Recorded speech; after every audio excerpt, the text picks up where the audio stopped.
Welcome to Astro Chat with Anne Sundell, Kimberly Williams, and Monica Anna.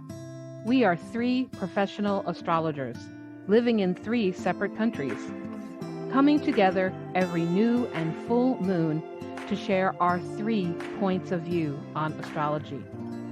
Whether you enjoy deep dives into the current transits or you are just beginning to learn about astrology for the first time, there is a place for you here. All that is required is an appreciation for astrology, along with respect for the various traditions within it. So grab a mug of coffee, your favorite cup of tea, or any other beverage of your choice, and join us for a chat on the astrology of the next 2 weeks. Hi, everybody. Welcome back to another Astro Chat. Today it's myself, Kimberly Williams, and my cohort, Anne Sundell, joining us from a beautiful cabin up in the rural areas of Finland. And Monica Anna cannot be with us today. She is off on vacation, hopefully having a grand time. We are together today to talk about the upcoming new moon / solar eclipse in Libra. Some info on this: October 2nd will be the eclipse, and it's going to be at 10 degrees of Libra. Here in the States, Central Time Zone, it's at 1:48 in the afternoon. Across the pond, that would be 7:48 in the evening in the UK and 9:48 in the evening over in Finland. As always, feel free to pull up a chart, adjust it to your time zone wherever you live, and follow along with us. Before we look at the chart and dive in, I think, Anne, you are going to start us off by talking about the Sabian symbol for this 10 degrees of Libra. Yeah, thank you, Kimberly. It's nice to be here again, even if it can't be the three of us this time. We have a Sabian symbol for 10:04 in Libra, so it's 11. I'm rounding it up to 11. And that symbol is a professor peering over his glasses at his students. And we are approaching the final solar eclipse in Libra now. It's time to go through what we have learned and finalize the lessons maybe of this cycle.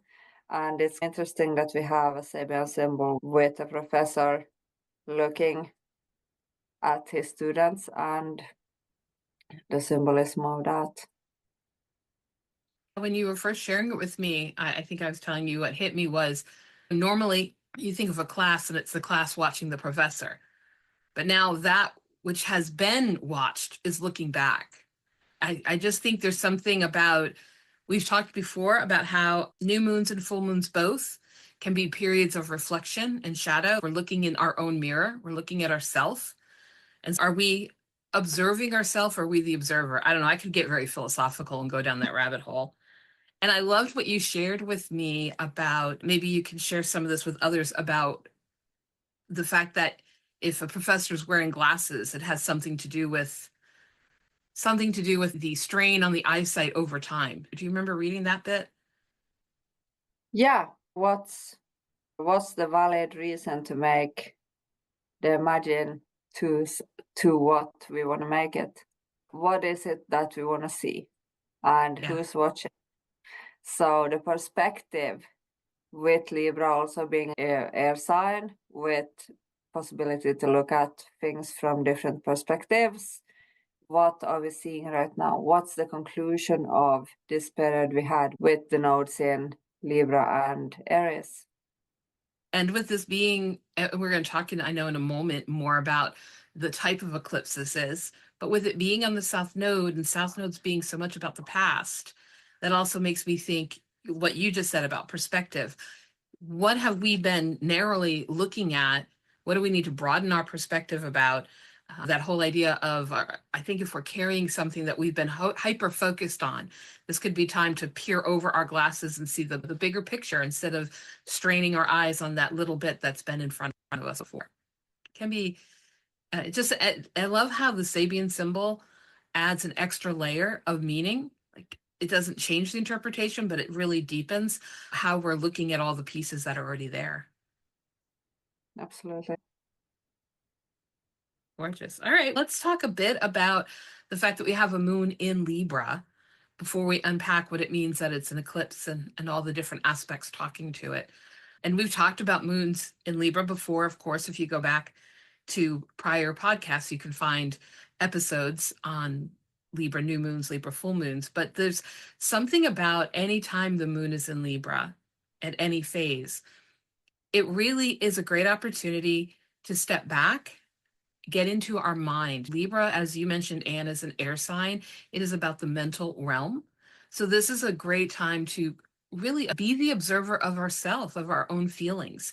This might be where we need to have some clarity, some objectivity around what am I feeling or what's happening there. Air signs are great at being able to analyze, reflect, process emotions without being caught up and being emotional in that moment. The other thing that always stands out anytime we're dealing with Libra, of course, is relationships. This is the sign of relating.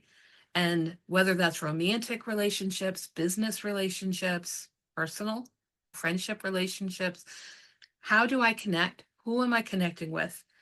Is everything flowing, or are we doing on the surface, everything is fine, wonderful, avoiding conflict, but underneath, is there something that needs to be restructured, something that needs to be released, something that needs to come up?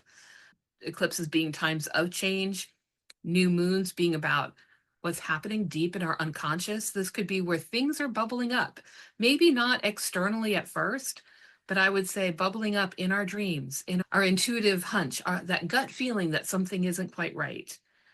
I think when you have the new moon in Libra, there's a yearning.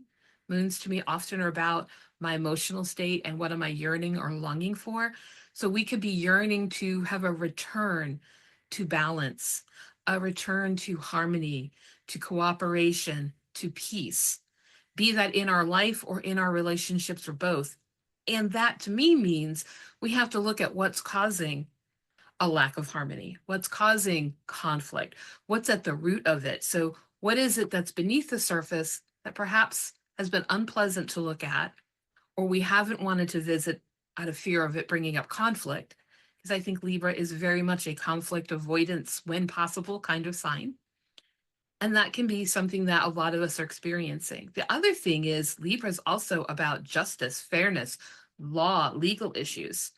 So we might see on the world stage some important issues around courts, laws, legal issues, justice, fairness rise up.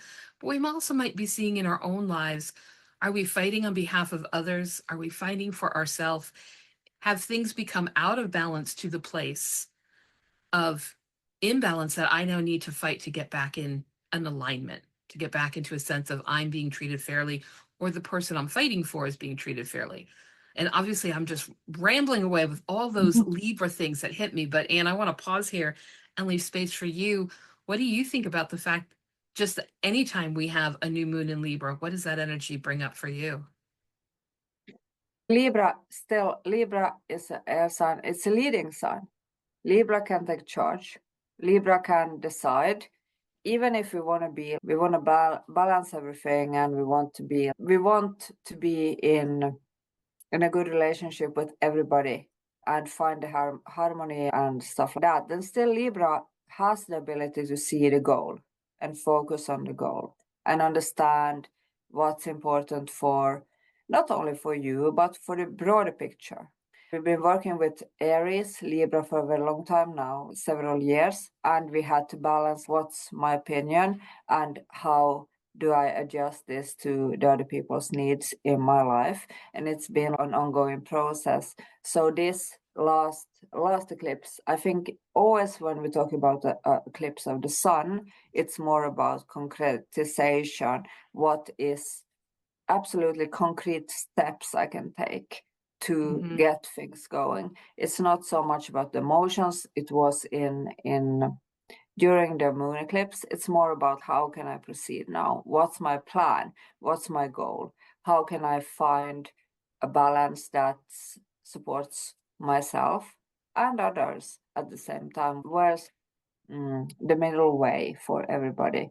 So I think that this is a crucial time to finalize the themes we've been working on for several years, to just get the collaboration of everything into our own individual plan.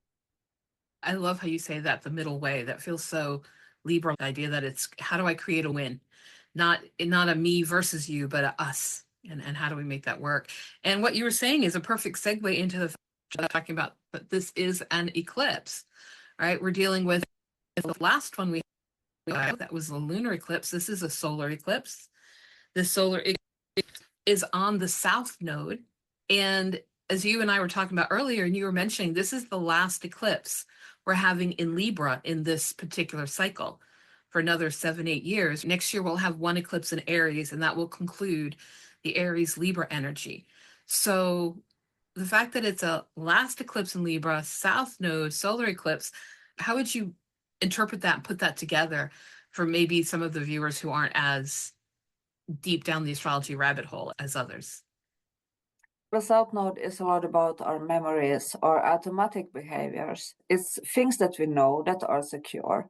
And it's always easier to go there because you're secure in how you do things at the South Node. But we're always asked to go towards the North Node, to try something new, to broaden our perspective, to try to find another solution. So I think always when we're dealing with the South Node, there might be some kind of traps. It might be, do you want to, or it might be also choices. Do you want to go back to something that you're used to? Or do you want to actually make something new? And you might be faced with these choices when we're having a sun eclipse on the South Node. You might have a possibility to revisit things that have been maybe also secure for you before, but then you have to make a decision. Is there something I can actually use that's supporting me here, or do I need to move on? So I think that this is with the South Node, it's a lot about memories. It's a lot about past things that we can use or not, depending on what we choose to do. And unlike the lunar eclipse that we just had, which is about releasing, and lunar eclipses can be very emotional and memory oriented, but they're about what am I letting go of? As you mentioned, the solar eclipse is about the action that I'm taking. And Libra is an action oriented sign.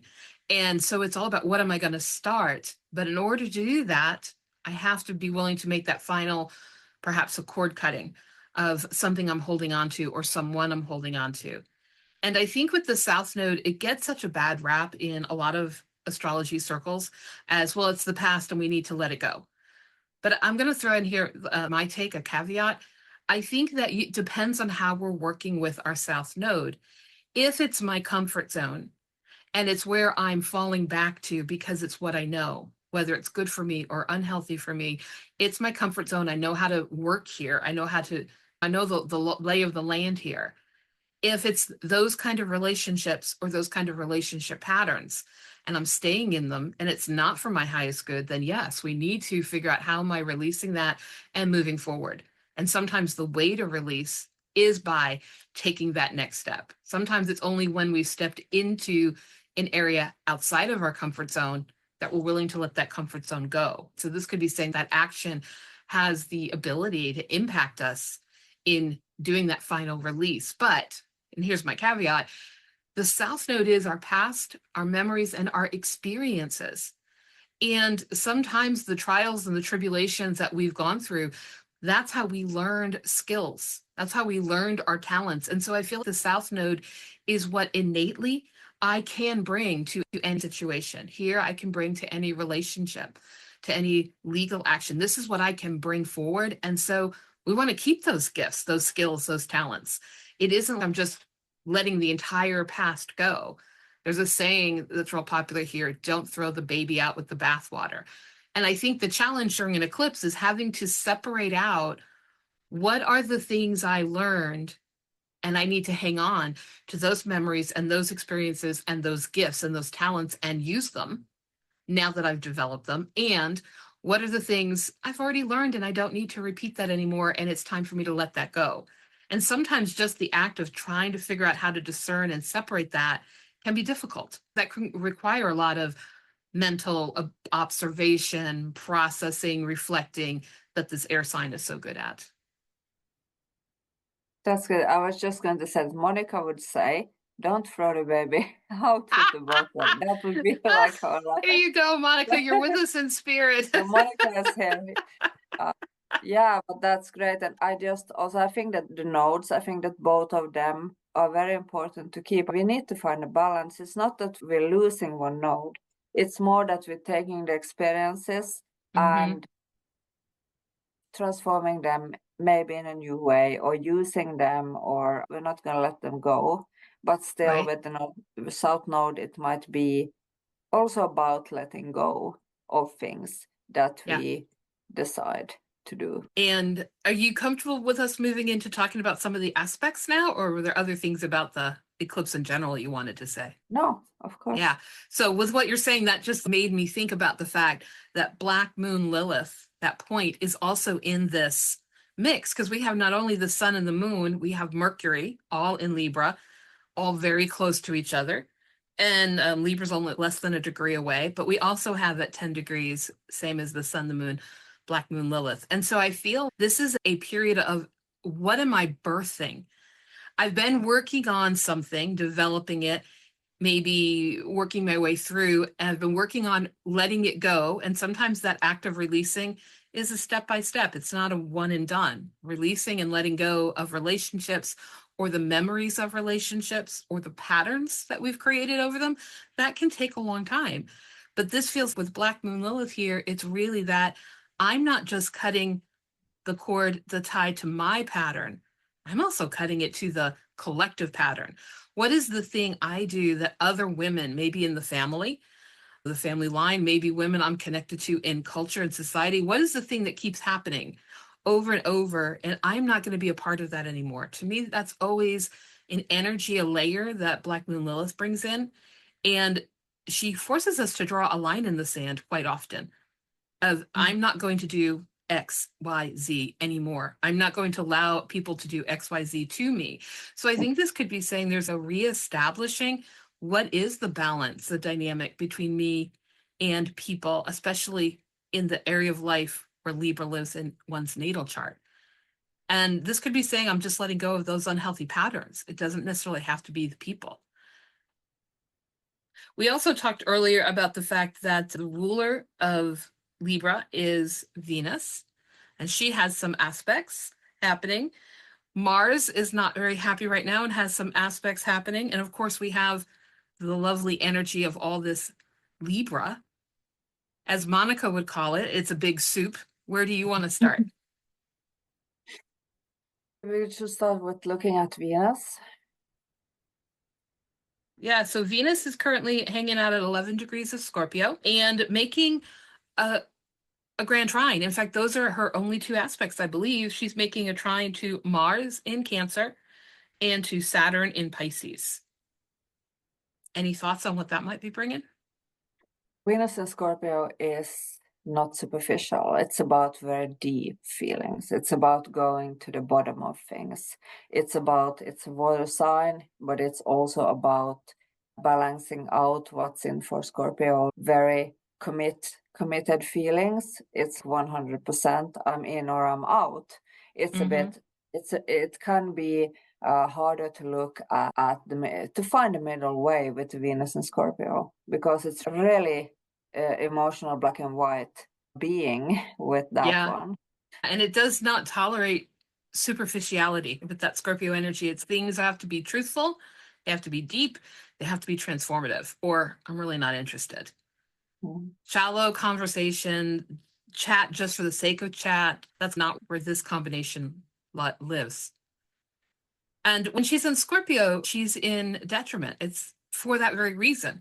Venus is normally a planet we associate with connecting and relating and being very the social butterfly of the planetary spectrum, but not when she's in Scorpio. So it's a little different. And then we have the trine to Mars, who's in Cancer, being its fall. Cancer being that it's hard to take action. Normally, Venus trine Mars is happy dance time, but here they're both struggling a little to express their energies. I'm only going to connect, that Venus, I think, it only wants to connect with certain people. We're going to be selective about the ones who can do this scorpionic journey with us.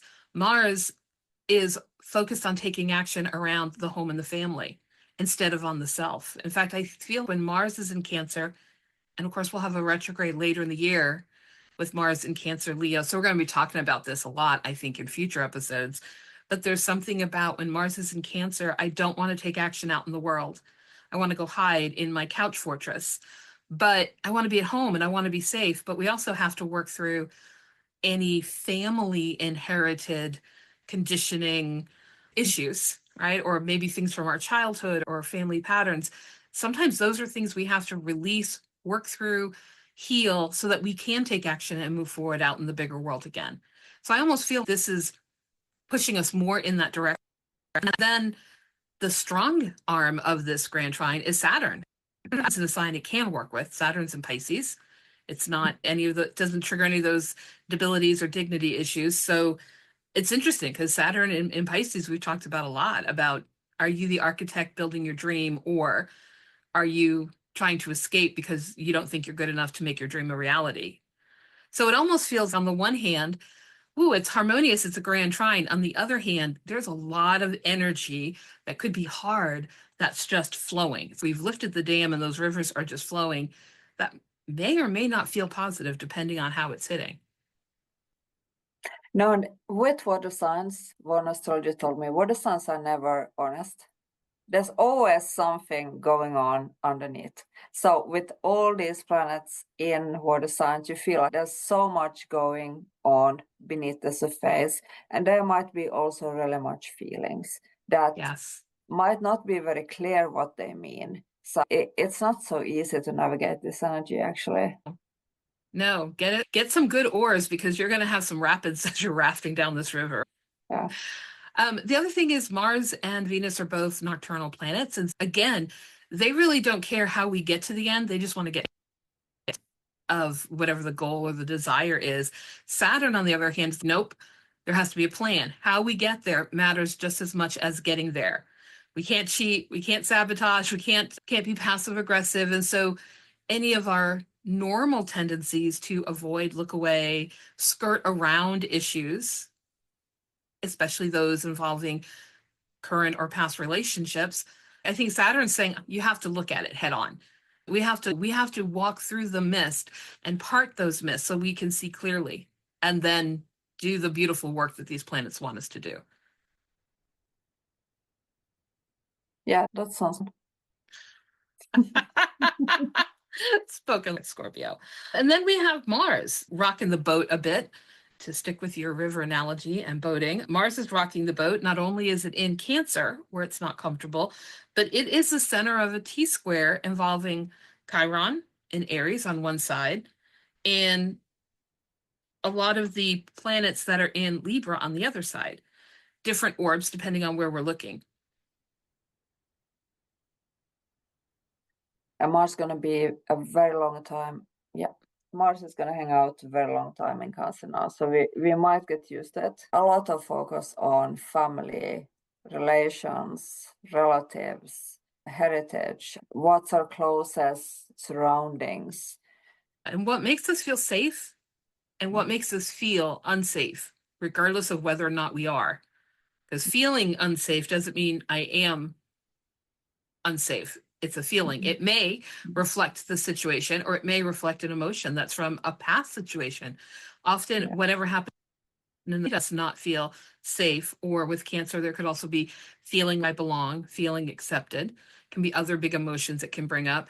What's happening now that may be hitting those emotional triggers for us could be something important to pay attention to. I think with it squaring the energy of, I need to be healing. I need to heal those either inherited family wounds, those karmic family line wounds, or my wounds around family. There's something there that in some way stops us from taking the action we want. If we're going to move forward from the solar eclipse energy, and in the coming months following it, take action out in the world, chances are there's something we've held onto or been conditioned to believe about ourselves from the family that we got to work through that last layer if we're going to have the action and the energy and the vitality to really do our work out in the world.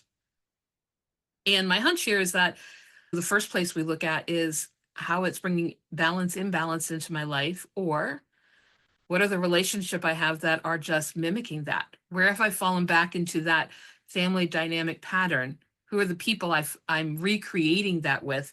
And how do I change those patterns with them? Yeah, and it's to stay authentic to yourself, to stay authentic to what do I want and need, and what's my real feeling about this, and where do I need to attend to something that's, or want to attend to something that's maybe in my family line or in my closest surrounding, and where do I need to be true to myself. Yeah, absolutely. And I know the light is fading fast on your side, so Yeah. I don't want to take this too long. Before you go, I'd love for us to maybe take a peek at the sextile between transiting Pluto and transiting Neptune. Once again, they are very close, 29 degrees of Capricorn to 28 degrees of Pisces. This will be the last time we get a sextile from Pluto in Capricorn, because in November it's shifting into Aquarius for quite a long time. So what should we be doing with this? We were saying earlier, it's the last eclipse of this cycle in Libra. Now we're having the last sextile of Pluto in Capricorn with Neptune. From a karmic point of view, what should we be doing with this energy? Oh, putting me on the spot here, really. Pluto in Capricorn, this is generational aspect too, but Pluto and Capricorn, the structure of our society, of how we view our generational agenda or heritage, and to take it with Neptune into Pisces, the last degrees, really expanding our view, maybe from what has been due through our ancestors to what is possible to do now. And we've talked so many times about how 28 and 29 degrees are very difficult for any planet. And now we're dealing with two outer planets that are trying to get us to evolve. So we're doing heavy work with heavy hitting planets at these hard degrees, if you will. In ancient times, I think 28 and 29 degrees were considered ruled by Saturn and Mars, if I remember correctly. And they're hard. And it's the end of the sign. It's when you've gone through college, and after 4 years, it's final exam times. So you can get that degree. On the one hand, you get to show yourself what you've learned. On the other hand, you have to prove, what do I know? And we might have to be doing some cramming for that final exam about what is the lesson that I still haven't mastered that I need to. I feel it's interesting that we had a short period of Pluto in Aquarius last spring. We had maybe 6 weeks, 7 weeks. It was there from the spring equinox to here in the States till Memorial Weekend, the end of May, and then it retrograded back into Capricorn for us to work with. And it almost feels that was the preview for watching a movie. That was the trailer of the dream that we're going to be building. That was the trailer of the Aquarius future we're going to be creating. And now we have to go back and figure out what are those final steps we need to, either things we need to do, learn, acquire, or what are the things I need to let go of? What are the fears about not being enough that we need to shed, especially with it sextile in Pisces? I just feel the theme here is release, and pardon my language, but let that shit go, whatever it is for us, right? There's this energy that just keeps happening in all the different kind of contexts of the chart, saying we need to really identify clearly what I'm holding on to that doesn't serve anymore. And we can't let it go if we don't see what it is.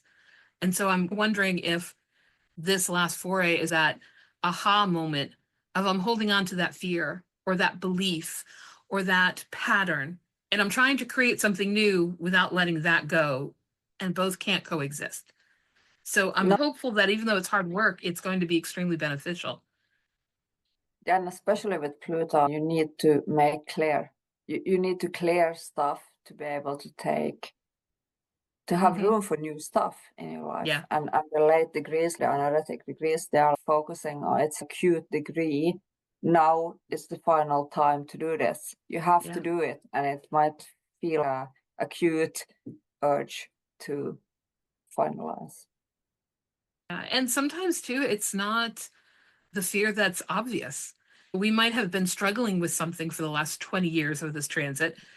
And we're like, yeah, I can't wait until that obstacle or that lesson is finally gone. But really, we might be afraid of what follows. That whole fear of success, or now I'm stepping out into something beyond my comfort zone, as we mentioned earlier, that can bring up fears of, I know I've mastered what I've had to go through, but can I really do what I'm dreaming of or stepping into? It can bring a whole new set of hesitation, anxiety, dread, that is something new that we have to contend with, because fear will just hold us back. We have to figure out how to empower and move forward. And with next year being so powerful, with 5 planets and points all shifting signs over the course of next year, it just makes sense that the timing of this, we just had the lunar eclipse, letting things go, releasing, shedding. We're stepping into a new time period where one by one, we're going to have all these shifts and we're starting something new. This just feels that holding space right now, and these upcoming months of that Pluto and Capricorn do those final few pieces of releasing, building, acquiring, getting comfortable, reminding yourself that you are strong enough, beautiful enough, worthy. There's a poem or a saying out there, and I'm never sure if it's from Nelson Mandela or Marianne Williamson. There's different urban legends about who actually was the first to say it. But in it, they talk about it. It's not our fear of failure that frightens us. It is the fear that we are a bright light and that we shine. And it's just, I'm not doing it justice. It's such a beautiful phrasing. And I have that posted on one of my walls. I read that all the time because a person with a slightly afflicted Saturn myself, I'm always having to remind myself of that, the power of one's worth and ability, and you have the right to shine right here, right now. I feel that is a piece, whatever we're dealing with Pluto and Capricorn, whether it's loss, grief, fear, empowerment, there's that element of, I have to remember that I am this bright light that is here. And we all have the right to shine. It feels it's just a piece of that. That's beautiful. Absolutely. Totally agree.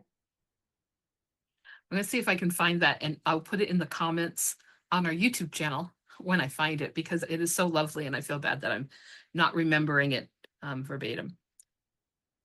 So is there anything else in this amazing chart that is calling to you that we need to address right now? There's so much we could talk about, and obviously there's things over the next 2 weeks that we haven't even looked at, but the eclipse just seemed to be the most prominent thing in my mind. What about for you? Is there anything else in the chart that you're, oh yeah, this also feels significant?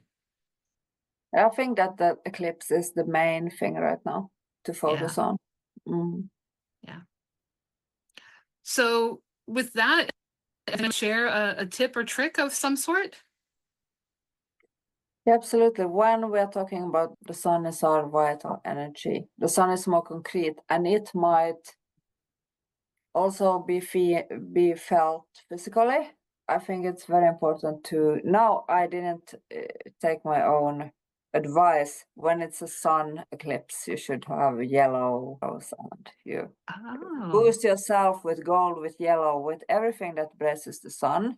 Also to check out, where is this eclipse in your chart? What area of life is this going on? And think about that, because it can be more concrete sometimes than emotional, but really give yourself and your body rest. And we are going for a new moon, so it will be time to focus on new things. I'm going to encourage everybody, and I've already marked in my day planner, my diary, that I need to be doing this as well. And that's pay attention to, where do you have Cancer or birth chart? Pay attention to things in that area of life where you're wanting to take action and not taking action, either or both, right? That, in other words, track how your Mars in Cancer is affecting you right now, because in the midst of this eclipse, it's liable to be more visible. It's liable to feel stronger. It's liable to be that thing right in front of you. Are there family issues that are creeping in? Are there family members that are causing you some energy fluctuations? Are you expressing energy? Are you taking action? Where are we avoiding that? You notice it, because later in the year, as we have Mars retrograde back over and then go forward again, it's going to keep stimulating, even though we might be looking at slightly different degrees, it keeps stimulating this area of the chart. It's going to keep stimulating this house. So it's a way of getting of perhaps what are some of the themes I will be addressing or looking at once we get close to those Christmas holidays. And hopefully Monica will pipe in the weeks ahead and offer her tips and tricks in the comments on our YouTube channel. And for those of you who don't watch us on YouTube, but listen to us on your favorite podcast platform, we would so appreciate it if you would rate the podcast. That allows other people to find their way to us as well, and it keeps the conversation going. So with that, I guess we're going to sign off. And Anne, I hope you enjoy the lovely dark evening. Thank you, the same. Thank you for joining us in this week's Astro Chat. We hope that you enjoyed the discussion and would love to hear about anything that resonated with you. Keep the conversation going by posting shareable content on our Instagram, Facebook, or YouTube pages. You can also email us at astrochatpodcast@gmail.com. Astro Chat is uploaded every 2 weeks on the Saturday before each new and full moon. Look for us on your favorite podcast platform as well as on YouTube. You can support Astro Chat and receive exclusive content by donating on our Patreon page. We look forward to chatting with you all again at the next lunation of the moon.